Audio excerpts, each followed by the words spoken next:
4. 공동체.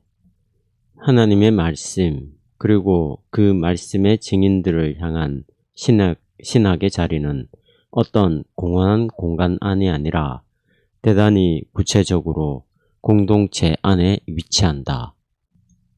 우리가 교회라는 어둡고 짐이 되는 단어를 아주 회피할 수는 없겠지만 그 단어를 즉시 일관성 있게 공동체라는 단어로 해석하는 것이 신학적으로 바람직하다. 우리가 흔히 교회라고 부르는 것은 루터가 말했던 것처럼 하나님의 말씀에 의해 모이고 근거를 얻고 질서를 갖춘 공적 단체, 곧 성도들의 공동체다. 성도들은 예언자들과 사도들의 권한적인 증거를 통해 하나님의 말씀이 도달하고 적중해서 그 말씀의 진술과 부르심을 더 이상 벗어날 수 없게 되었고, 더 나아가 그 말씀을 수용할 수 있는 능력, 의지, 자유를 획득한 사람들이며 자신들의 삶, 사고, 언어가 2차적 지위의 증인들로 사용되도록 자신을 하나님의 말씀에 위탁한 사람들이다. 말씀은 믿어지고 인식되고 신뢰되면서 순종 가운데서 알려지려고 사람들을 부른다. 여기서 말씀은 자기 목적적이지 않다. 오히려 말씀이 부르실 때 저 1차적 지위의 증인들의 합창이 부른다. 그 말씀은 세상을 향한 것이며 세상에 전해져야 한다고 외쳐 부른다. 말씀에 대한 믿음으로 그리고 그와 함께 즉시 세상 안에서의 말씀의 증거로 부르심을 받고 깨워진 사람들이 공동체다. 신학의 자리는 바로 이 공동체의 특수한 기능 안에 위치한다. 내가 믿었으므로 말하였다. 고린도 후서 4장 13절. 우리는 바울이 수용했던 시편 116편 10절 시편 기자의 이 말이 하나님의 말씀에 대한 공동체의 특징적 상황을 나타낸다고 본다. 그것은 전체로서의 공동체의 상황일 수도 있고 각각의 지체들의 상황일 수도 있다. 공동체는 성도들의 공동체다. 그것은 또한 믿음의 단체, 그리고 증인들의 결속단체이기도 하다. 공동체는 믿기 때문에 말할 수 있고 또 말해야 한다. 공동체는 말로만 말하는 것이 아니다. 공동체는 세상 안에서 자신의 실존을 통해서도 특별히 세상의 문제들에 대한 특징적인 태도로도 말한다. 그 태도는 세상 안에 모든 억압당하는 자들, 약자들, 궁핍한 자들을 위한 침묵의 봉사를 뜻한다. 마지막으로 공동체는 세상을 위해 기도함을 통해서도 또한 말한다. 공동체가 그렇게 말하는 것은 하나님의 말씀을 통해 그렇게 하도록 부르심을 받았기 때문이며 공동체가 믿을 때 그렇게 하지 않을 수 없기 때문이다. 그러나 공동체는 물론 문장과 글로도 말한다. 글 안에서 공동체는 하나님의 말씀에 상응하면서 자신의 믿음이 들려지도록 지도한다. 그때 공동체의 사역은 구두의 말이나 문서적 말들에 의해서 행해진다. 그 말들은 설교, 가르침, 목회적 대화 등의 형태로 공동체에게 사명으로 맡겨진 삶의 진술들이다. 여기서 공동체의 한 특수한 봉사가 등장한다. 그것은 신학이라는 특수한 기능이다. 공동체의 믿음과 말함 사이에서 그 믿음의 근거가 되는 말씀에 대한 올바른 이해와 올바른 사고, 그리고 그 말씀을 말로 표현하는 올바른 방법에 문제가 생긴다. 여기서 올바른이란 경건하거나 교훈적인 것, 영감을 받거나 혹은 주는 것을 뜻하지 않으며 또 공동체의 주변 세계에 대한 이해, 사고, 표현 방식의 관점에서 획득되지도 않는다. 그러한 속성들은 물론 공동체의 말함과 어느 정도 연관되어 있지만 그러나 공동체가 마땅히 수행해야 하는 일에 대해서는 어떤 결정적 의미도 갖지 못한다. 여기서 중요한 것은 진리 질문이다. 진리 질문은 근세에 널리 추정되었던 것처럼 외부로부터 공동체에게 주어지지 않는다는 사실에 유의해야 한다. 다시 말해 어떤 일반적인 내지는 일반적으로 유효하다고 말해지는 진리 기준의 이름과 권위와 함께 제기되지 않는다. 오히려 진리 질문은 내부로부터 더 나아가 위로부터 공동체와 믿음의 근거가 되는 하나님의 말씀으로부터 제기된다. 진리 질문은 하나님이 존재한다는 것은 사실인가? 인간과 맺은 하나님의 계약이라는 것이 정당성을 가질 수 있는가? 이스라엘이 정말로 하나님께서 선택하신 민족인가? 예수 그리스도는 실제로 우리의 죄를 위해 죽으셨고 실제로 우리의 의를 위해 죽은 자들로부터 부활하셨고 실제로 주님이신가 등의 질문이 아니다. 어리석은 자는 마음속으로 그렇게 질문하곤 한다. 우리 모두도 언제나 또다시 그런 어리석은 자가 되곤 한다. 그러나 진리 질문은 다음과 같다. 공동체는 위의 사건들 전체와 함께 말해진 말씀이 진리라는 것을 올바르게 언어로 표현했는가? 다시 말해 공동체는 그 말씀을 순수성 안에서 그 말씀의 적절한 정직함 안에서 이해했으며 근본적으로 철저히 사고하고 분명한 개념들로 표현했는가? 그래서 공동체는 2차적 지위의 증거라는 책임을 선한 양심으로 수행할 수 있었는가? 이렇게 제기되는 진리 질문에 대한 긍정적 대답은 어디서도 결코 자명하지 않다. 왜냐하면 그 질문은 하나님의 백성 안에서만 불붙는 형태이기 때문이다. 그리고 가장 생동하는 믿음의 가장 유능한 말이라고 해도 결국은 인간적 행위다.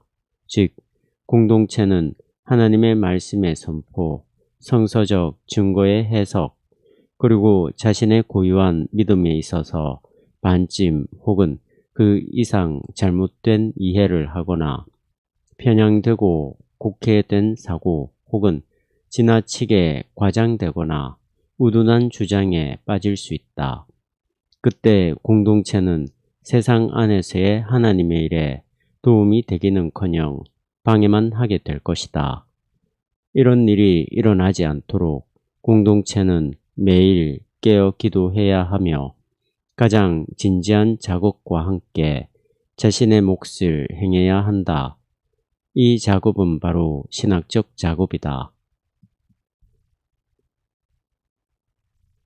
이제 다음이 불가피해진다. 신학은 그 자체로서 근본적으로 공동체에게 더 나아가 그리스도교 전체에게 필연적 사명으로 부과된 작업이다.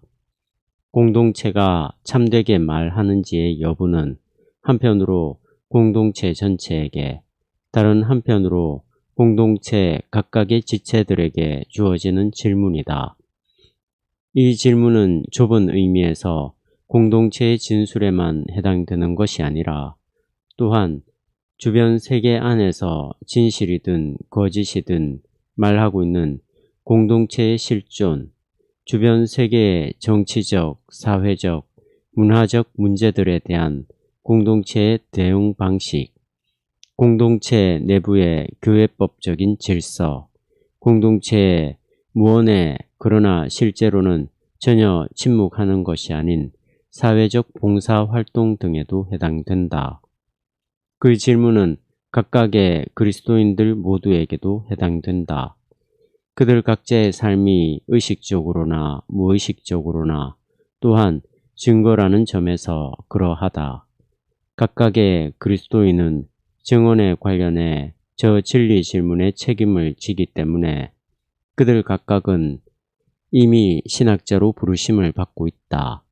그렇다면 공동체 안에서 말씀의 저 좁은 의미의 진술, 설교를 통해 증거하는 특별한 봉사의 사명을 받은 사람들은 얼마나 더 많이 그러하겠는가? 예를 들어 어떤 교회 지도자가 주교의 권위를 나타내는 십자가를 목에 걸었던 아니든 혹은 어떤 불붙는 복음주의자나 설교가가 혹은 이러저러한 실천적 기독교적 관심사를 지닌 선한 의도의 투쟁자가 신학은 이제 자기 일이 아니라는 투로 내뱉듯이 다음과 같이 하근하는 것은 대단히 유감스러운 일이다. 나는 신학자가 아니며 관리자일 뿐이다. 다음도 마찬가지로 나쁜 일이다. 적지 않은 목사들이 공부를 마치고 틀에 짜인 실천적 업무들로 넘어갔을 때 마치 나비가 고치의 껍데기를 벗어버리듯이 신학을 이미 끝난 수고로 여기며 뒤로 던져버린다. 일이 이렇게 진행되어서는 안 된다. 언제나 새롭게 진리를 향한 질문이라는 시험하는 불로부터 유래하지 않는 그리스도교적 증거는 어떤 경우에도 어떤 시대에도 어떤 인물의 어떤 입에서도 신뢰할 수 있고 살아있는 증거가 될 수 없으며 그래서 실질적이고 책임 있는 증거가 될 수도 없다. 신학은 하나님의 말씀의 담당 부서에 속한 어떤 직분자가 때때로 안심하고 마치 그것이 대단히 관심이 있고 재능이 있는 몇몇 사람의 취미인 것처럼 어떤 사람에게도 어떤 다른 사람에게 양도할 수 있는 것이 아니다. 신학은 하나님의 말씀의 담당 부서에 속한 어떤 직분자가 때때로 안심하고 어떤 다른 사람에게 양도할 수 있는 것이 아니다. 오히려 세상 안에서 깨어 있어 자신의 사명과 과제를 의식하는 공동체는 필연적으로 신학에 관심을 가진 공동체가 된다. 공동체의 지체들 중에서 특별한 사명을 지닌 사람들에게 신학이 그보다 더 높은 관심사여야 하는 것은 두말할 필요도 없다. 이제 공동체 안에는 신학적 학문, 연구, 학설이 마땅히 및 반드시 존재해야 한다. 이것은 공동체 안에 다른 공동적 기능들의 질서와 마찬가지로 존재하는 특수한 활동이다. 또 이것은 어느 정도 공동체를 대리해 수행되며 공동체의 행위 전체를 진리 질문에 비추어 직업적으로 시험하려는 활동이다. 여기서 바로 우리가 몰두하는 형태의 신학이 공동체와 믿음에 대해 갖는 관계는 법학이 국가와 국법에 대해 갖는 관계와 비슷하다. 다시 말해 신학적 연구와 학설은 자기 목적적이 아니라 오히려 공동체의 기능이며 특별히 하나님의 말씀에 대한 봉사다. 신학적 연구와 학설은 공동체 안에서 특별히 설교, 가르침, 목회 등을 책임지는 지체들에게 봉사해야 한다.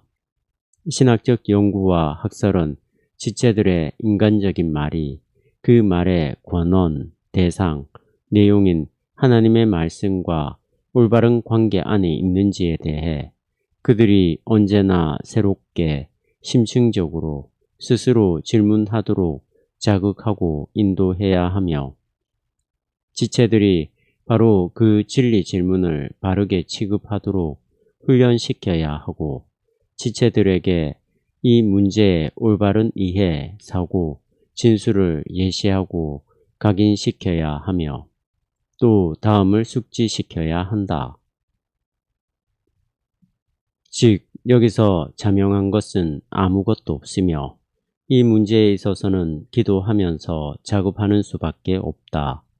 신학적 연구와 학설은 마지막으로 공동체의 지체들에게 신학 작업의 전반적 노선도 제시해 주어야 한다.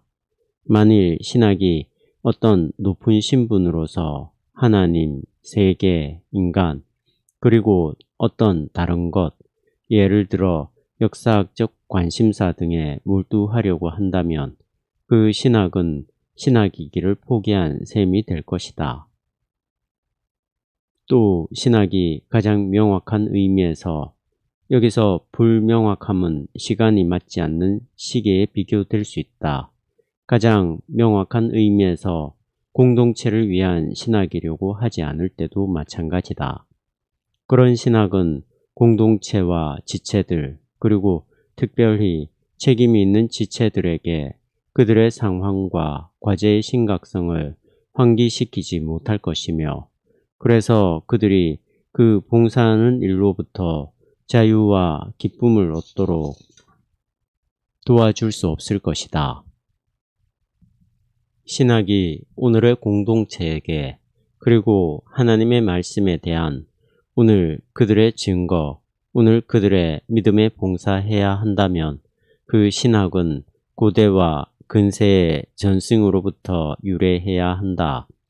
왜냐하면 오늘의 공동체는 어제의 그리고 그 이전의 공동체로부터 유래했으며 과거 그들로부터의 전승이 오늘의 공동체의 진술들을 우선적으로 규정하기 때문이다. 전승의 집안 위에서 신학은 연구하고 가르치며 그곳으로부터 오는 과제를 완성하며 그래서 마치 교회사가 오늘 시작하는 것처럼 전승 안에 있지 않은 어떤 다른 곳에서 과제를 완성하지 않는다. 그러나 신학의 특수한 과제는 바로 그 전승에 대한 비판적 과제다. 신학은 전승에 의해 규정된 공동체의 선포를 진리 질문이라는 시험하는 불에 노출시켜야 한다. 신학은 전승의 신앙 고백을 수용한 다음 그것을 성서가 증거하는 하나님의 말씀의 근거, 대상, 내용에 의해 시험하고 새롭게 성찰해야 한다. 공동체의 신앙은 맹목적 동의와는 다른 지성을 찾는 신앙의 특성을 갖고 살아가야 한다. 그렇게 만드는 것이 또한 신학의 과제다. 물론 그렇게 할 때 신학은 어제와 그 이전의 공동체가 어느 정도 올바른 길 위에 있었으며 혹은 최소한 완전히 도착된 길에는 있지 않았음을 전제한다. 신학은 오늘의 공동체를 규정하는 전승을 근본적으로 불신하지 않으며 우선은 근본적으로 신뢰한다.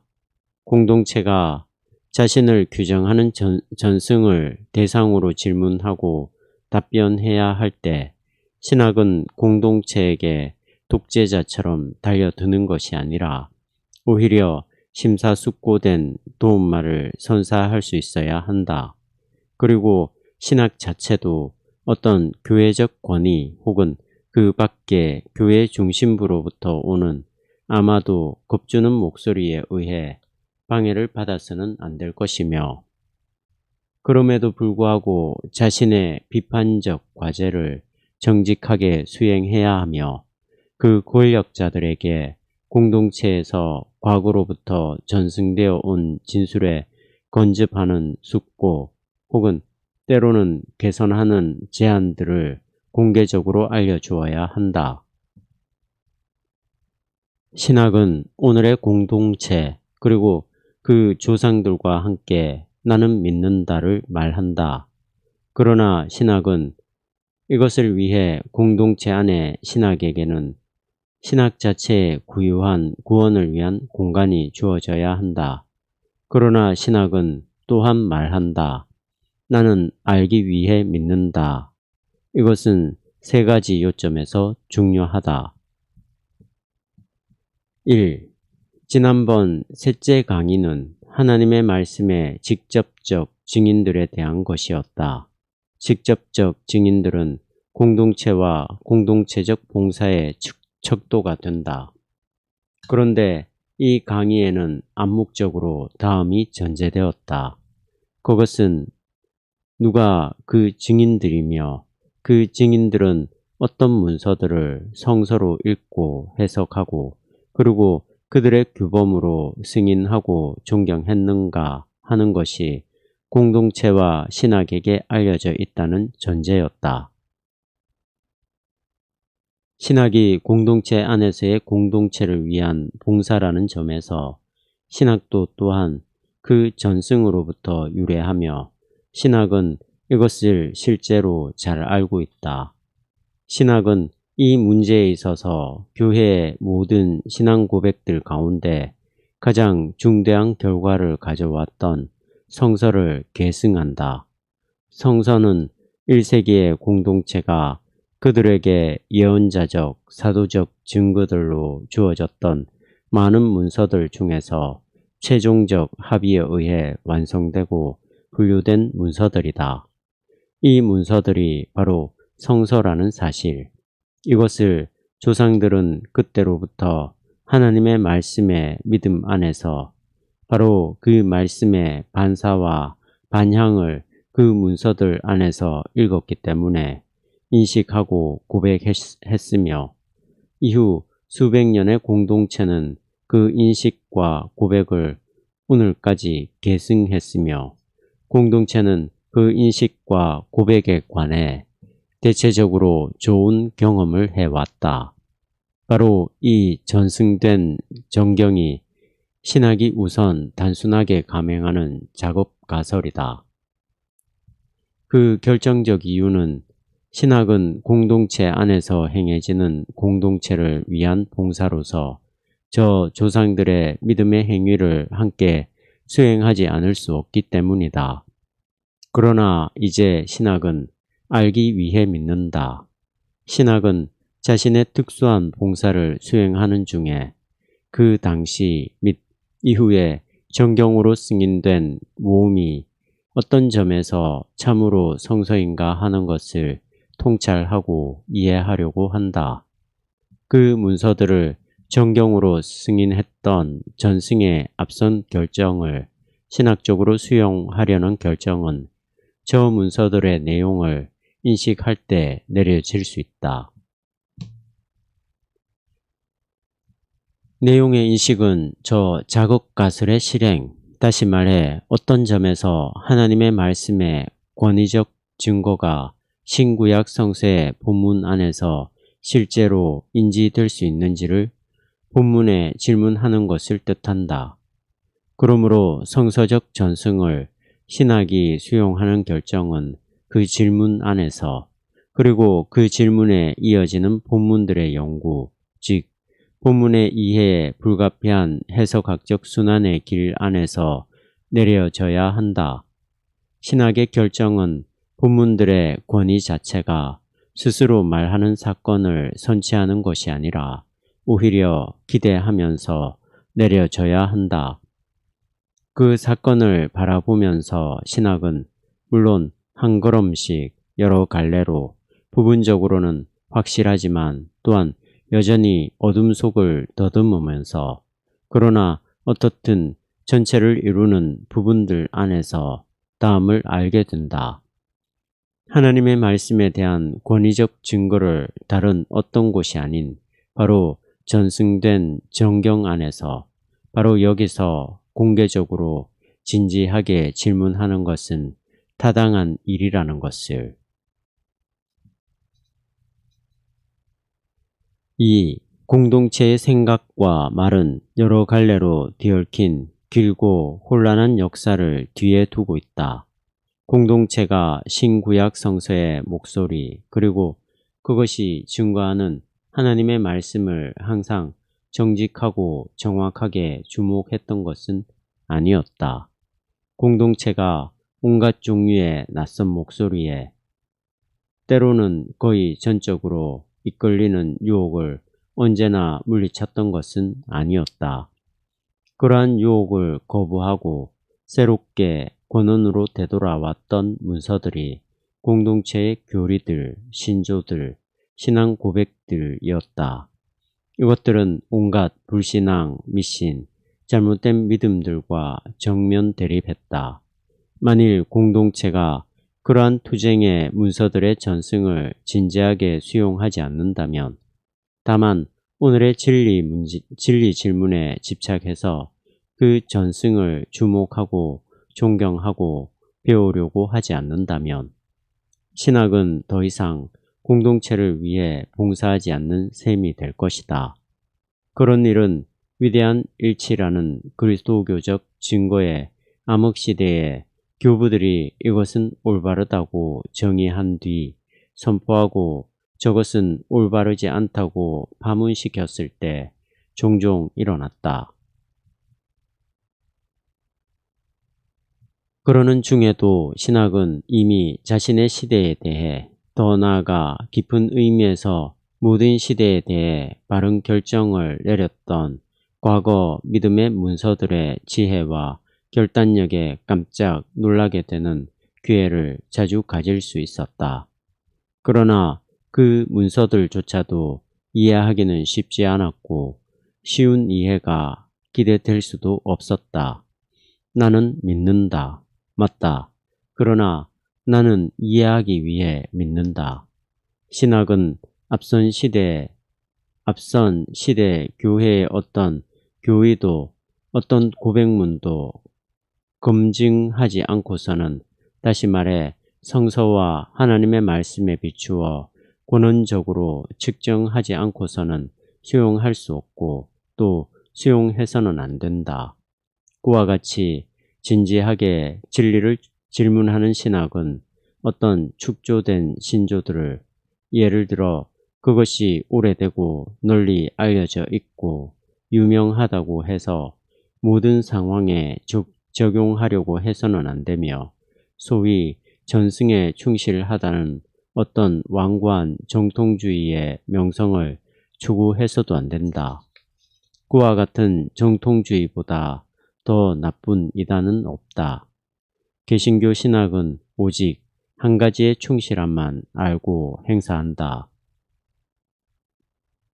이 충실함은 믿음의 지성에 근거한 고대교회 그리고 종교개혁의 신앙 고백에 대한 충실함이다. 그것에 충실할 때 그 충실함은 공동체의 미래의 넓은 여정에서 과거와 마찬가지로 유익하게 작용할 것이다. 3. 공동체를 규정하는 전승에 신학의 역사도 속한다는 사실이 마지막으로 짧게 언급되어야 한다. 여기서도 전제는 당연히 그리고 마땅히 성도들의 공동체인데 이것은 여기서 실행되기 항상 쉽지만은 않은 가설이다. 그러나 이 가설은 감행되어야 한다. 이 사실은 특별히 어제의 신학 또 50년 전 혹은 100년 전에 강력했던 신학에 각각 해당된다. 각각의 시대의 공동체는 보통은 대단히 근본주의적으로 어제의 그리스도교적 암, 즉 어제의 공동체 안에서 말해졌던 것에 상응해서 살아가곤 했다. 그러나 신학은 그 사이에 자기가 바라던 대로 어느 정도 발전했으며 그래서 오늘날 신학이 안다고 생각하고 말하고 주장하는 것은 조상들이 바로 저 직접적 증인들이 생각하고 말했던 것과 두말할 필요도 없이 일치하는 경우는 드물어졌고 더 나아가 아주 자신있게 그것과 달라졌다. 신학이 살아있는 학문이기 때문에 그러한 활동이 어느 정도 허용될 수 있다고 해도 그래도 신학은 왜냐하면 공동체는 행운이든 불운이든 저 어제의 신학들로부터 유래하고 또 무엇보다도 신학 자체도 그러하기 때문에 어제의 신학과의 접촉을 유지하는 것이 좋다. 다시 말해 신학은 이해하기 위해 믿으면서 어제의 조상들의 음성들을 특별히 주의해서 듣고 그중 좋은 것을 해석하고 바로 그 음성들의 문제점을 지나치는 것이 아니라 오히려 계속 추적하고 그 음성들의 의문들을 언제나 또다시 숙고하고 고려하며 그 다음에야 비로소 새롭게 수용하고 바르게 정립해 나가야 한다. 그렇지 않으면 오늘의 아들, 딸들이 내일은 열광적 재해석자가 될 수도 있고 또 아마도 역으로 선배들을 징벌하는 자가 될 수도 있다. 그때 마치 선배들의 약점과 오류를 극복한 것처럼 보이는 그들의 저작은 다시 한번 처음부터 시작하지 않을 수 없게 될 것이다. 그런 일로부터 저희를 지켜주소서. 사랑하는 주님 하나님이시여.